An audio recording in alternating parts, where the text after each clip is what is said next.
How you guys doing? Good. Enjoying this? You excited? It's going to be a good week, no? Well, we'll see after this class. You might think otherwise. Hey, here's a question by a show of hands. How many here have ever been asked the question, I'm going to ask you the question so everybody will when I'm done, where do you see yourself in 5 to 10 years? Who's ever been asked that? Pretty much most of you.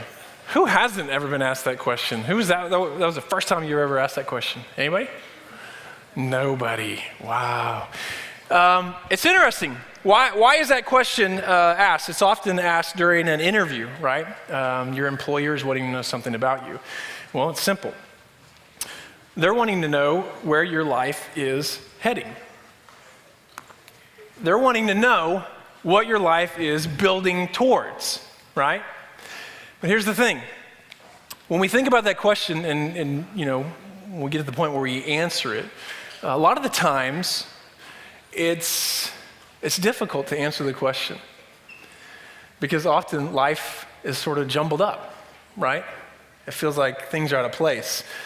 Like whatever you're building towards really isn't coming to fruition like you had hoped it would. You get to a point in your life and you look back and you realize, man, the bricks are all out of order. Nothing's plumb. Nothing's really perfect in life. So there's a lot of confusion. And so you start to wonder, well, what's going on here?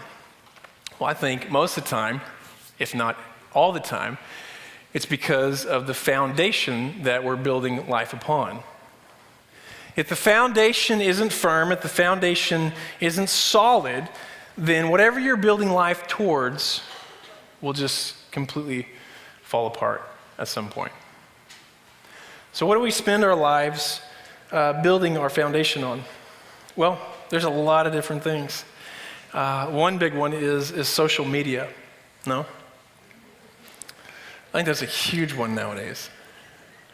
You got to have more likes. You got to have more friends.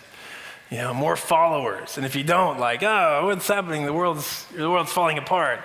You know, this is who I am. Social media, that is me, right? What do you think the average American, how much time do you think the average American spends on social media every day?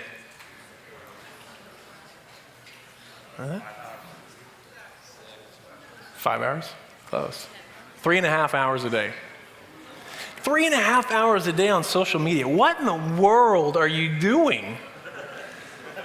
What could you be doing for 3.5 hours a day sitting there doing this? It's mind-boggling. But that's what the average American who has access to social media spends. That to me is that's crazy. And sadly, people are building their foundation of life online. And that's sad. Another thing can be gaming. Any gamers here? You might not want to, yeah! Somebody's like, yeah, I'm a gamer. You ask, you guys are like, you're always like this, right? And it's just like constant, you know? And you're just glued in. And it's like that screen and that control, and it's like, yeah, I'm awesome. And you ask a gamer, where do you see yourself in 5 to 10 years or 3 to 5 years? Where do you see yourself down the line? And you're like, I'm doing it right now. This is where I see myself. I asked somebody this a couple weeks ago at a conference I was speaking at. And this guy was a gamer. And I said, man, where do you see your life in the future? And he said, playing video games. And he could tell by my face, I was kind of like, seriously, that's what you want to achieve in the future? Yeah, video games. He goes, you can get paid for that. And I was like, well, yeah, you can. So that's great, man. If that's what God's calling your life to do, then you game away. How much time does the average American spend on video games a week? Huh? Close. Yeah, I'm hearing it. 13 and a half hours. 13 and a half hours. I do 15. That's what he's saying. 13 and a half hours of your week is spent on video games. The gamer, the individual who's really into the games, spends over 22 hours a week on video games. So if the gamer has social media, what are you doing? it's like all day you're on some sort of technology. It's crazy. Now, those literally are foundations people think that they can build their lives upon. Now, there's nothing inherently evil about them unless they become sort of your rock to stand on. When I was a kid, when I was your age, I don't even know if they have this anymore. For us, it was this thing called dating. Yeah, people are, what's that? I don't do that anymore. I don't got a date. I got a game date. It's true. It used to be this little thing called dating. And for guys, oh man, at Bible college, whoo, I can tell you about guys. Guys are pretty messed up, ladies. Your average guy at a Bible college, I confess this was me, this is kind of how it goes. Sees a girl he likes. That's my girl. That's my girl. That's the girl I'm going to marry. I'm going to build my foundation with her in life. Friend says, what are you doing? I'm looking at my future wife. What's her name? I don't know. No clue. You ever talk to her? No. But I'm marrying her. I guarantee it. And I know that some of you guys, when we just, at the beginning of the first service, when we were asked to hold hands, I know some of you guys were sitting next to that girl that you never talked to. But she's going to be your future wife, you think? And you got to hold her hand, and you were like, yes. Yes. It's on. We're engaged, right? For you girls, I'm not even going to go there. I'm not even going to step in that area because that's so beyond my knowledge. I can't even step in that area. Family, school, money. It could be any number of things. And this is the way it's been throughout history. It really has. Since Adam and Eve first sinned, the greatest foundation for building a life upon felt like it began to basically crumble and slip away right out from underneath their feet. And if you could have asked them at that time, where do you see your life 5 to 10 years from now? I really wonder what they would have said. When we were recently, in the service and we're talking about Moses, this is an interesting guy. We're going to talk a lot about Moses today. I wonder if you had asked Moses where he saw his life, as he's sort of hiding out in the desert. Where do you see your life in 5 to 10 years? His story it's fascinating. It's literally, it unfolds like this incredible new door was open for Moses into a knowledge of God that had never been there before. And this morning, I'd like for us to spend our time kind of reopening that door and asking ourselves, through the eyes of Moses and others at this period of time, what was God doing and why is he doing it this way? So, before we actually jump into this, I want to ask if you'll pray with me. Let's pray.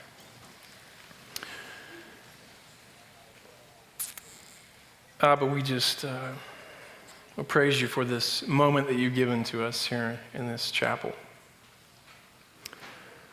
This opportunity to open your word and to hear from you.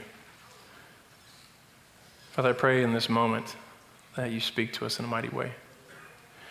That you use me, using my voice to proclaim your truth. And your spirit open up our eyes, our heart, our mind, our souls to who you are. Whatever we might have brought into this room today that could distract us, whether it's family issues, relationship issues, any kind of thing, money, stress, anything that we've carried in this room with us that could distract us, Father, I pray that you remove that from us in this moment so that we can focus on you, you who are the great I am. I ask this in the name of the Father, the Son, and through the power of the Holy Spirit. Amen.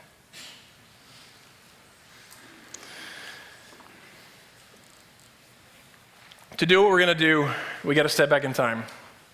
And in order to do this, we're going to start back with that moment at the burning bush where Moses was standing there and he learns something unique about God, something that nobody had ever known before. And this is where he hears this name.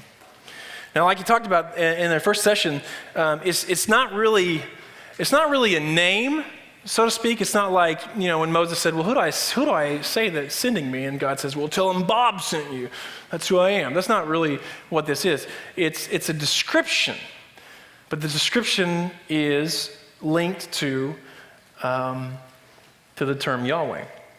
So here, God says, I am who I am. This is interesting. Why? Because this is the only place in Scripture that you find the full name of God, the I am who I am. Now, Yahweh, it comes from the third person singular form of the ancient Hebrew verb hayah. That's really cool, right? That's true. What you read here is the word hayah. So every time you go to karate class, okay, never mind. Hayah means to be. And so Yahweh, by stating his name this way, by saying I am Yahweh, he's saying that I exist. It's an expression of existence. He's saying that he is, he exists, he is here, he is real. So why is this important? Well, think about this situation, okay? You're literally in this time period, you're stepping into the ring. It's like the greatest heavyweight bout ever. And you've got on one corner, Egypt, right? And they're the powerhouse, right? They're building structures. These incredible statues of their gods are everywhere. They have control over all the land. There's none at this point. There are none that are greater than the power of Egypt. They are in control. They're the champion, it seems like, when you're stepping into the ring with them. Their leader, they have a leader, Pharaoh. His name means great house. He's believed to be the son of Ra, who is the sun god. And whatever he says goes. His word is law, period. You don't go against Pharaoh. If he wants something done, he gets it done. All he has to do is say, do this, and it's done. That's how much power he had.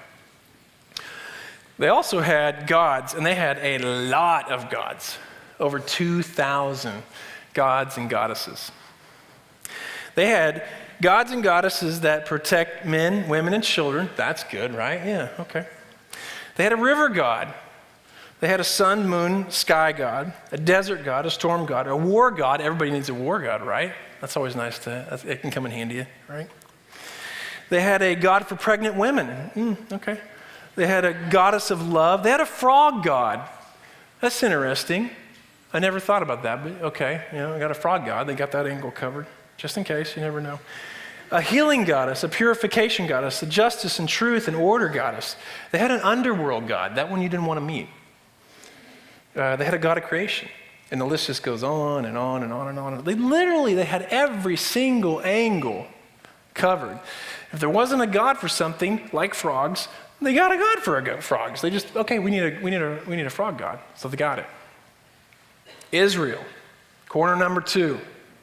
400 years of slavery. They're beaten. They're broken. They've just been humiliated under the powers of Egypt. What did they have going for them? Well, they had numbers. They definitely had numbers. They kept growing in numbers. We know this. But what did that get them? Well, it got them more work and harder labor. That didn't help out much. And it had to undoubtedly be awkward because under the direction of Joseph, their people saved Egypt. And now they're slaves to them. They had a history, that's for sure, a good history. They had a knowledge of their history, of God, of creation, of things like the flood, the Tower of Babel, their fathers, Abraham, Isaac, and Jacob, all the way up to where they were. But again, where did that get them? History got them, at this point, really nowhere. They're slaves. So where was their Joseph today? Where was the one that was going to lead them out of Egypt and into the promised land? Well, enter Mr. Moses. An interesting fellow, often cowardly, quivering, and a really good excuse maker. A couple of his excuses. Excuse number one is found in chapter 3, verse 11. He says, "Who am I that I should go to Pharaoh and bring the Israelites out of Egypt?" Who am I? God calls him. Nee. Whoa, wait a minute. Do you know who you're talking to, God? You know who I am? Go before Pharaoh? I don't think so. Excuse number two is in verse 13. "Suppose that I go to Israel and say to them, the God of your fathers has sent me to you and asked me, what is his name? And what shall I tell him?" This is his way of kind of weaseling his way out. And he's building up to a point here. Excuse number three, Exodus 4:1. "If they didn't believe me, or if they do not believe me, or they won't even listen to me." Excuse number 4 in verse 10. "O Lord, I have never been eloquent, neither in the past nor since I have spoken to you as a servant. I am slow of speech and in tongue." All of this was leading to the final excuse where he says in verse 13, "Just please send somebody else." He just got down right to the point. Send somebody else. I'm not the right person for this. So what did he have going for him, though? Well, he had something very special going for him. Moses was a man of faith. And in Acts, it talks about how Moses was deep down inside. Moses truly believed that God was going to deliver his people. Now, he struggled with his calling, sure. He kind of looked for ways out, sure he did. And he really wrestled with trying to get his people to build on the real foundation of life. But he had faith. So what about their God, Israel's God? Well, they knew about him. They knew stories of God. They definitely knew the stories about God. But how much did they really know the God who is and who exists? How much did they really trust that he is powerful over all, even the powers of Egypt? You see, as odd as it might sound, it truly is possible to know about God, but not really know God. It's true. We can have all the head knowledge we want about God to drive people insane with all the knowledge we have, but not really know who he is.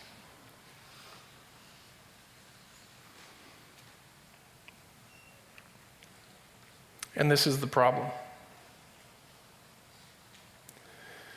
And thus God brings his name to the forefront of their lives. I am. He exists, he's real. He's always been with them, and the greatest thing is that he can be known. So, what is he like? What is God like? Well, the door to his existence is wide open, right, at this point. And this door's open so they can learn about who he is and see his mighty acts. The powers of Egypt, Pharaoh, their gods, all these things that were really at the forefront of what they saw were in reality, they're just a farce. They're phonies. They're nothing. These seemingly impenetrable powers, they had nothing on the great I am. No longer in their lives would God exist in their minds as the God of Abraham, Isaac, and Jacob. From this point on, the story was going to become real in their own lives, and in a way that they could have never have imagined possible. And it wasn't only for them, it's for every generation to come. So let's think about how we got to this point. and do a little bit of backtracking into their history. Again, like we talked about this morning, you got baby Moses, right? And all the firstborn were supposed to be thrown into the Nile River, but they put him in a basket, he floats down the river, and he ends up in the arms of the princess. Crazy enough, he ends up back in the arms of his own mother, who raises him, and raises him in the faith of his fathers. Coincidence? No, I don't think so. When he got older, she gave him back. And then he was raised in the royal courts of Egypt. That's a miracle. God was doing something at that point. And then we know how the history unfolds, right? We have, as he gets older, he's out and he sees his people and just the persecution they're under, and he gets upset and he kills an Egyptian. He's 40 years old this time, and he's so nervous about what he did, he runs away and he spends the next 40 years in the desert, right? Fun stuff, right? And then one day he's out and he sees this bush, and it's burning, but it's not being consumed. Again, like we heard about this morning. And for him, of course, I think for all of us, you kind of go, that's cool, right? What's that? And you go over there and you explore it. And then all of a sudden the bush starts to talk. Well, that's even cooler, right? The bush doesn't burn, and then it speaks, and it's God. And you get this really neat little conversation that goes back and forth. And God says, tell them that I am who I am. And then you get the snakes and you get the skin disease. And then you get him going back into Egypt and the plagues that come. You've got the water and the blood, the frogs, the gnats, the flies, the livestock, the boils, the thunderstorms of hell and fire, the darkness, the Passover, and the death of the firstborn of all the Egyptian sons. You've got 40 years in the desert, and then you have entering into the promised land, which Moses didn't get to do. So, looking back on this, thinking through this, as well as the history long before that, what can we learn about God from creation to entering into the promised land? Now, here's a warning. What we're about to do doesn't even scratch the surface of knowing who God is. That's impossible to do in 45 minutes. There's just no way. You can't box God up in 45 minutes and go, here he is, take him home. It just doesn't work that way. You'll spend a lifetime and well beyond that learning the characteristics of God. But the beautiful thing is that God has actually revealed to us some of his incredible attributes. And so let's take a moment to look at those. So the first thing we see is that God is eternal. Moses knew this. Moses knew that God is eternal. And you know what? He even wrote a psalm about it. Did you guys know he wrote a psalm? He did. You want to hear it? Here it goes. Psalm 90 is Moses' psalm. And it starts off like this. Lord, you have been our refuge in every generation. Before the mountains were born, before you gave birth to the earth and the world, from eternity to eternity, you are God. Isn't that beautiful? That's the psalm that Moses wrote. You know what he did? Do you see it? He took us back to what we know in Genesis 1:1, where it says, in the beginning, God created the heavens and the earth. And he did this because he knew that God existed before there was even a beginning. That's exactly what Genesis 1:1 asserts, and that's exactly what Moses was doing as well. God is eternal, he's uncreated.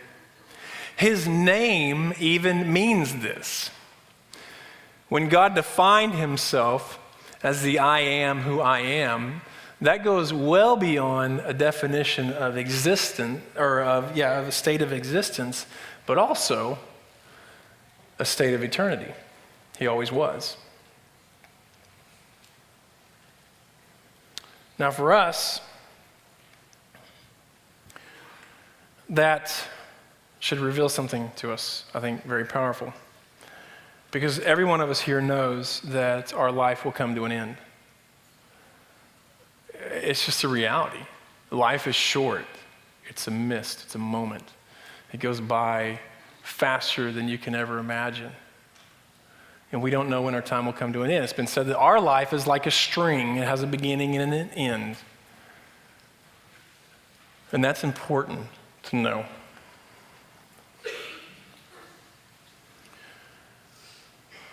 Because when you understand that your life is short, there will come an end to it. I hope that it drives you to longing to build on what matters most during the short life that you have. Again, Moses knew this. He went on in that same psalm to write this.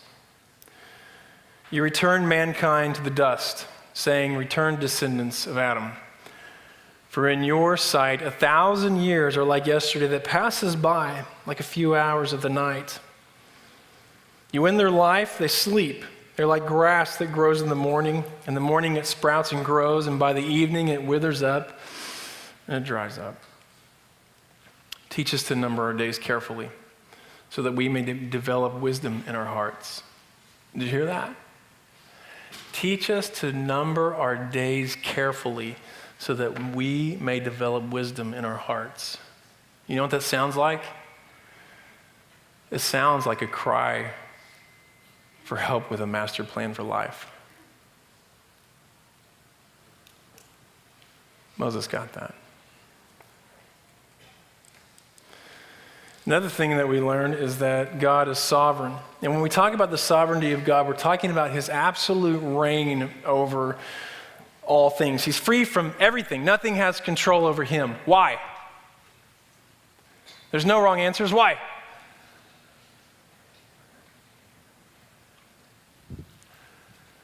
Nobody? Want to take a guess?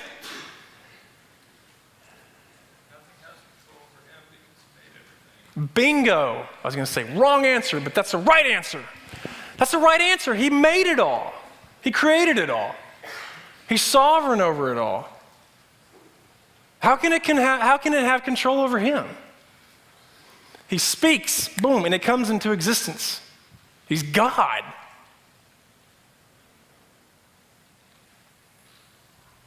It's his.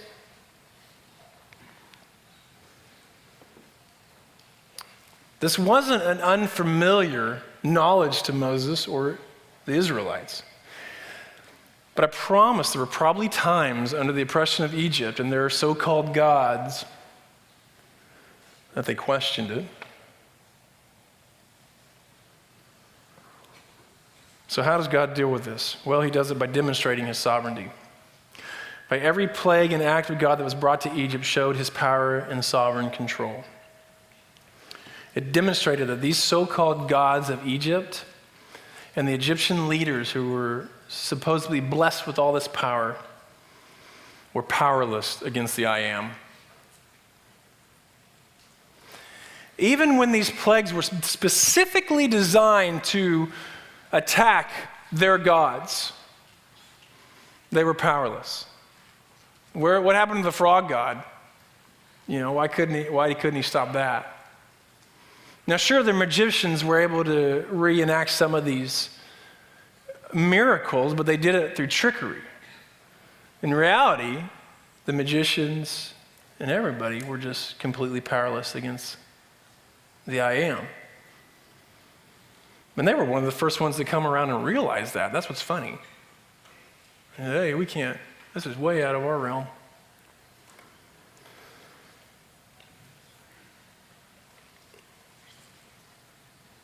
I want to teach you a little secret in life. And it goes back to Genesis 1:1. In the beginning, God created the heavens and the earth.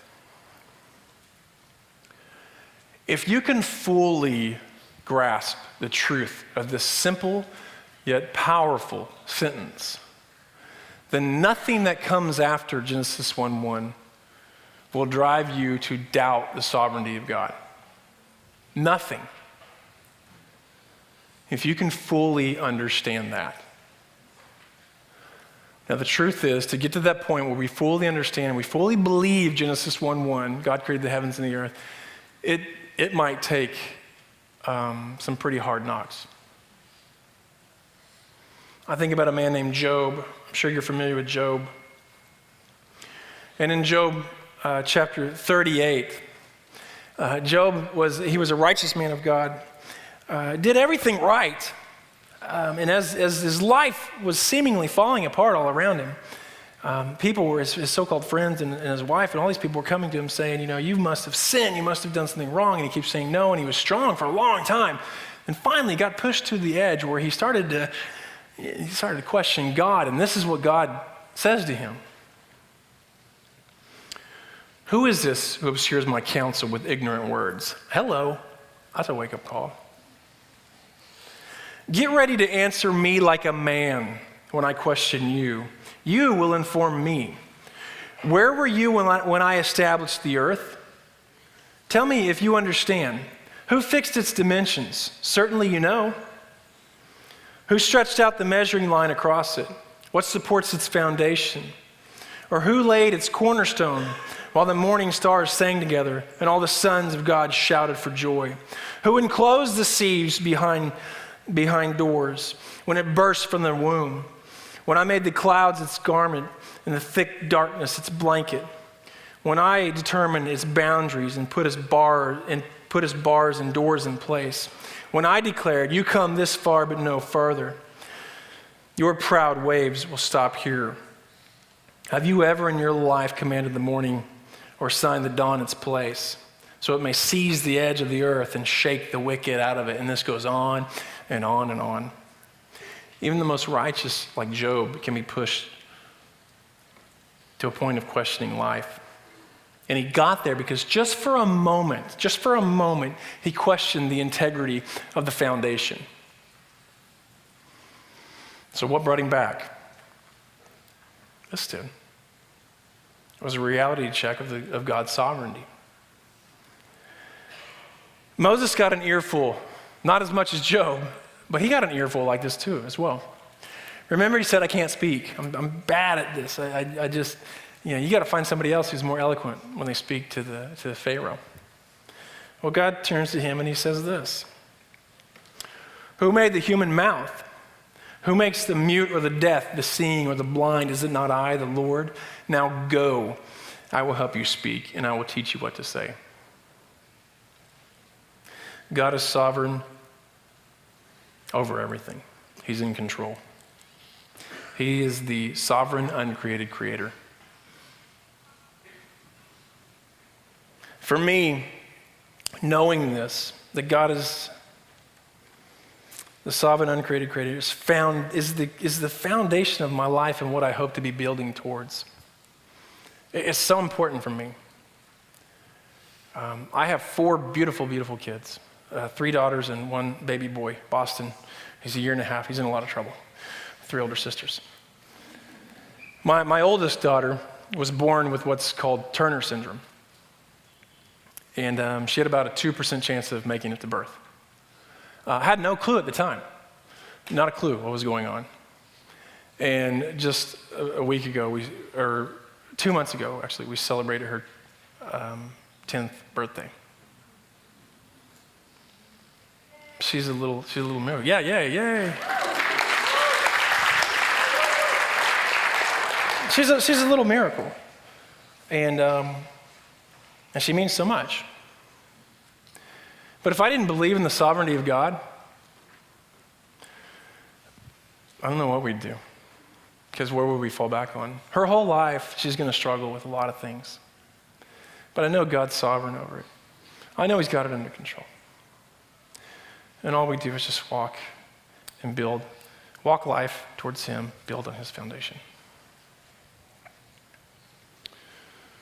Another thing, he's all powerful. There's nothing in this world that can trump the power of God. And he's proven this throughout history. Again, you look at creation, you look at the flood, you look at the Exodus, throughout history. what God has done. He's proven his powers over and over and over and over and over.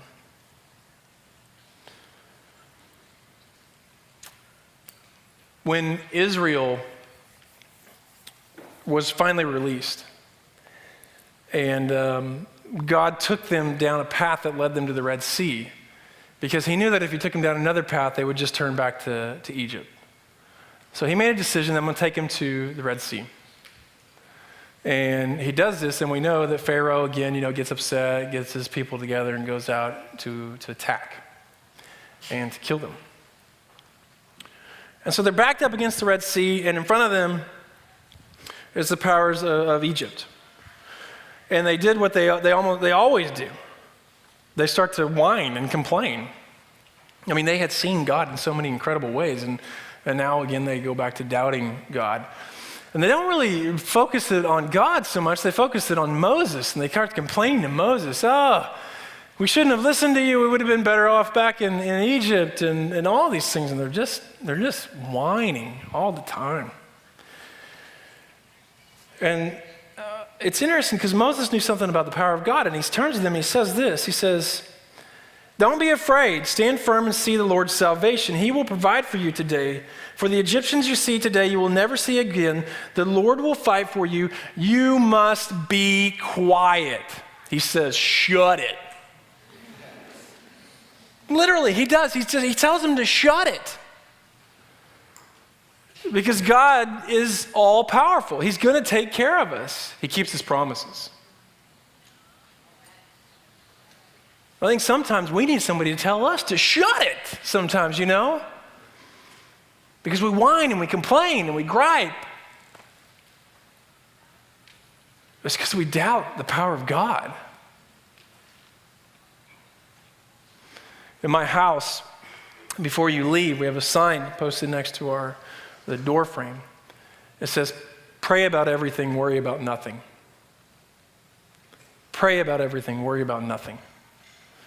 To me, it's the equivalent of Moses saying, don't be afraid, stand firm, and see the Lord's salvation, for he will provide for you this day. I love that. The next thing is, he's all-knowing. God is all-knowing. There is nothing that God does not know. And there's nothing that you can hide from God. We like to think that we can. I'm keeping this one to myself. God will give you this, but this one's mine, tuck it under the bed, nobody sees it, locked away. I'm good. The reality is you're not. God knows. He knows everything. There's never a morning where God wakes up, gets out of bed and goes, oh, that surprised me. I didn't see that coming. It never happens to him because he knows everything. In Exodus chapter 6, God tells Moses to go and tell the Israelites this. He says, I am Yahweh, and I will deliver you from the forced labor of the Egyptians and free you from the slavery to them. I will redeem you with an outstretched arm and great acts of judgment. I will take you as my people, and I will be your God. You will know that I am Yahweh, your God, who delivered you from the forced labor of the Egyptians. I will bring you to the land that I swore to give to Abraham, Isaac, and Jacob, and I will give it to you as a possession. I am the Lord. The Israelites, they didn't believe this. They didn't believe this. They were so wishy-washy. When things were going good, they were happy. They were happy when things were going good. But when things got rough, they wanted nothing to do with God. They didn't believe him. They doubted him. All they could keep doing is saying, we would have been better off in Egypt. Because that's what they could see, that's what they experienced, that's what they knew. It's unfortunately one of the things that they hope for so many times over and over.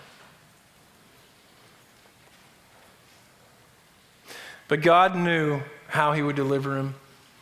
He knew when he was going to deliver him. He knew it all. Nothing surprised him. And in Matthew 10, it teaches us that there is not a sparrow that will fall that God doesn't know about. That's pretty cool. It also teaches us that he knows every hair on your head. And looking around, I can see that for some of you, it's a little bit easier than others. Well, that's just life. It's just a joke. That's pretty cool though, right? I don't even know how many hairs on my head, and I'm losing mine all the time. But he knows. In Isaiah 46, it tells us that God knows everything. And he always will. In Psalms 139, it says that he knows what you will say even before you speak it. So if I went, bleh, God knew I was going to do that. Isn't that cool? That's cool. I didn't surprise God. I can never surprise him. I love the fact that God knows everything before I know anything. As much as life surprises me, it never, ever surprises God. And for me, there's a lot of comfort in that. There's a lot of comfort in that. A little over 5 years ago, my family and I were packing up to go back to Thailand. And for some reason, I just knew in my heart that this was going to be the last time I saw my dad. And my dad, he lived a rough life, made a lot of bad decisions. And I just knew God was telling me, you've got to, before you leave, you got to leave well.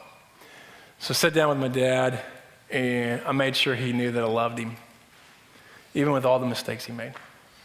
I just wanted him to know I loved him, I forgave him. He means so much to me. And then I shared with him that I knew in his life, he's about 65 years old at this time, that he needed God in his life. So he didn't have him. Lived a life completely without God. Was just out there. And so I made sure I spent a lot of time sharing about God with him and why my family and I do what we did. He couldn't, us being a missionaries was like, what's wrong with you? Crazy. And so I did that. Told him about God, why he needs God, and then said goodbye. Get to the field, 3 months into returning to Thailand, I get a phone call. It's my dad. He's been diagnosed with bone cancer. And he's told he has 3 months to a year to live. Didn't know what to do. We just got back to Thailand, and now I'm hearing that my dad's going to die. So I started praying about it. And remembered before I left, I felt God telling me, this is the last time you're going to see your father. You know, end it well with him. And so we made the decision to stay. I told him, Dad, I'm not coming back. This is where God wants me. You know, keep me informed. I love you. All those kinds of things. Interesting thing is he was on the table with the doctor getting his diagnosis that he's got 6 months to a year. The doctor tells him, Paul, you need to get your life in order. And in my dad's mind, he started thinking, I got to do a will. I've got to sell things, whatever, that kind of thing. And so he says that to him. And the doctor says, no, that's not what I mean. He said, what I mean is that you got to get your life right with God. Isn't that weird? The doctor. You're going to die. You got to get your life right with God. A couple months after that, my father goes to church service with my brother. And at the end of the service, they get the altar call, and my dad comes down. He gives his life to God. He gets baptized. And in his testimony, it's incredible. Because he was standing there getting ready to be baptized. He says, they videotaped it.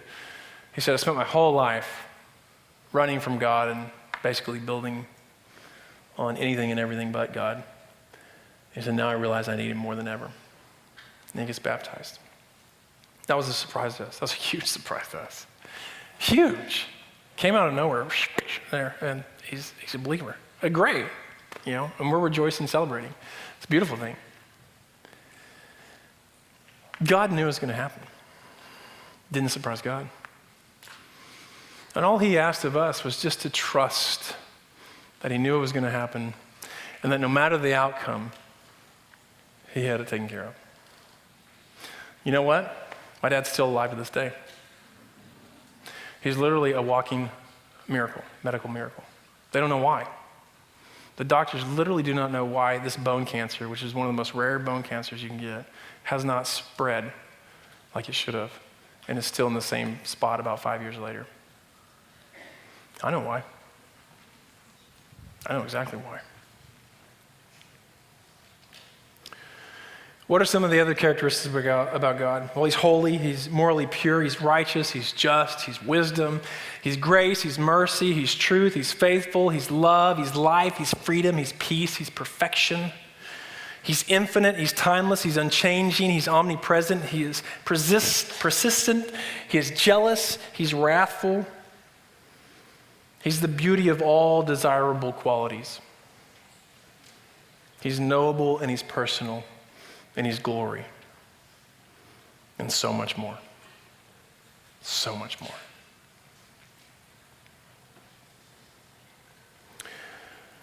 You know, the sad thing is that during the time of Moses,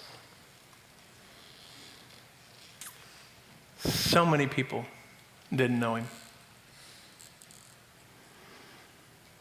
They didn't know him. Even when the door to knowing him was wide open and it was right in front of their face.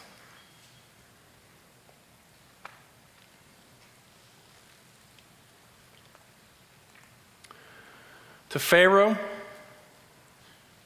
he says, "Who is the Lord that I should obey him by letting Israel go? I do not know the Lord."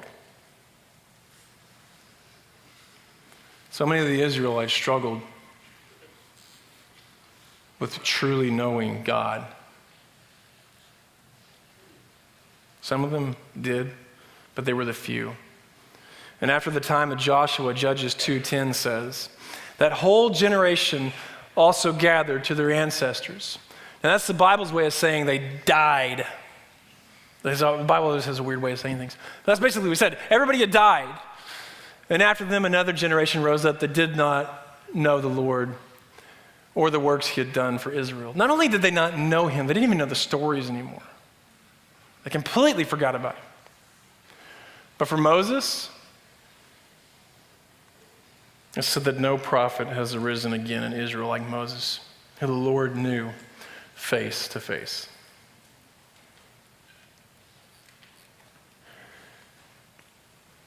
God was the fundamental building block of life for Moses. He didn't just know about God. He knew the God who is and who can be known. God wasn't just a story to him. He was real.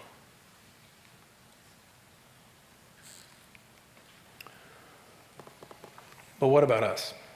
Where does that leave us? Look, the door to knowing God the way that Moses knew God, it doesn't even exist anymore. It just doesn't. It's gone.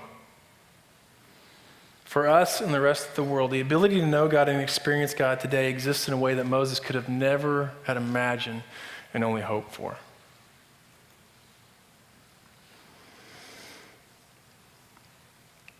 And it's all because of the one who is the exact expression of the nature of God and the radiance of his glory. The true Passover lamb, sacrificed to save us and destroy all barriers between us and the great I am. It's because of him that door doesn't exist anymore. Your prayer room, I don't know if you've seen it yet, but they got it right. Because right before you enter into the prayer room, you walk through the curtain that was torn. Because we have access to God like never before. And it's because of Christ Jesus. You want to know God? You want to see God, to hear God, to walk with God? Then you have to know Jesus.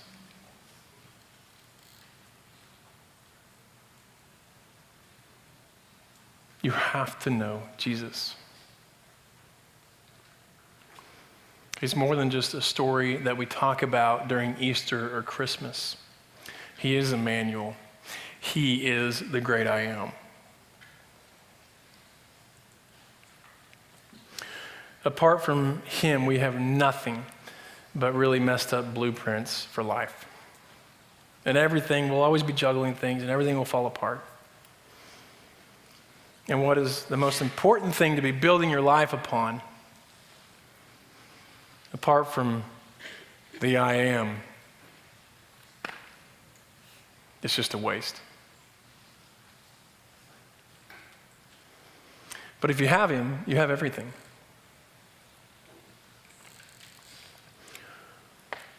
You want a successful ministry in life? Then build your life on the foundation of the great I am.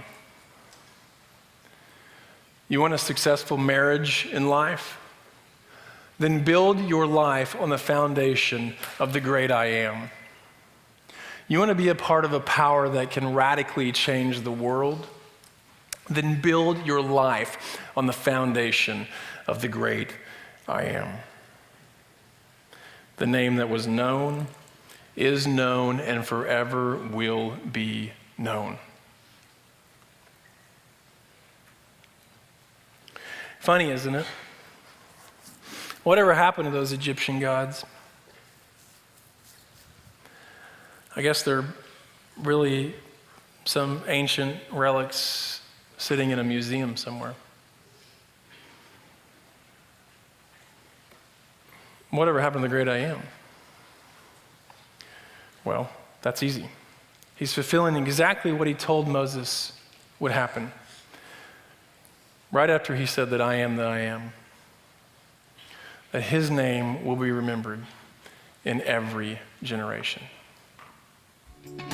We hope you enjoyed this message. Biola University offers a variety of biblically centered degree programs, ranging from business to ministry to the arts and sciences. Learn more at biola.edu.